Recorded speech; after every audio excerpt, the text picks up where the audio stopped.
سب سے پہلے تو میں پاکستان کی تمام خواتین کو آج کے عدت کے مقدمے میں جو فیصلہ آیا ہے اس پر مبارکباد دینا چاہتا ہوں۔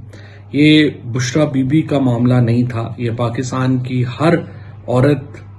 کا معاملہ تھا، کیونکہ مسلم پرسنل لا کو جس طرح سے ویپنائز کیا گیا اس کے نتیجے میں خواتین کے حقوق کو بالخصوص بہت خطرات لاحق ہو گئے تھے۔ ان مقدموں کا واحد مقصد عمران خان کو توڑنا ہے، ان کو ان کے موقف سے علیحدہ کرنا ہے، جس میں اب تک کامیابی نہیں ہو پا رہی۔ لہٰذا اسلامک لا کو استعمال کیا جا رہا ہے اب عمران خان کے خلاف سیاسی مقاصد کے حصول کے لیے۔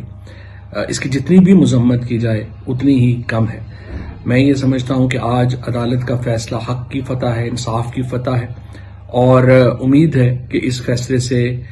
انشاءاللہ تعالی آسانیاں ہوں گی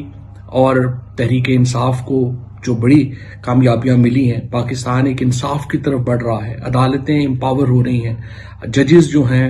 وہ آزاد ہو کے فیصلے دے رہے ہیں۔ اس کے اوپر جتنا بھی اللہ کا شکر ادا کیا جائے اتنا کم ہے۔ اور میں ایک بار پھر تمام لوگوں کو، پورے پاکستانیوں کو جن کا تعلق تحریک انصاف سے ہے، نہیں ہے، وہ مخالف ہیں، حق میں ہیں، ان تمام لوگوں کو یہ مبارکباد اس لیے دینا چاہتا ہوں کہ یہ انسانی حقوق کا معاملہ تھا، اور انسانی حقوق کے معاملات تمام انسانوں کے لیے ہیں، اور جس طرح سے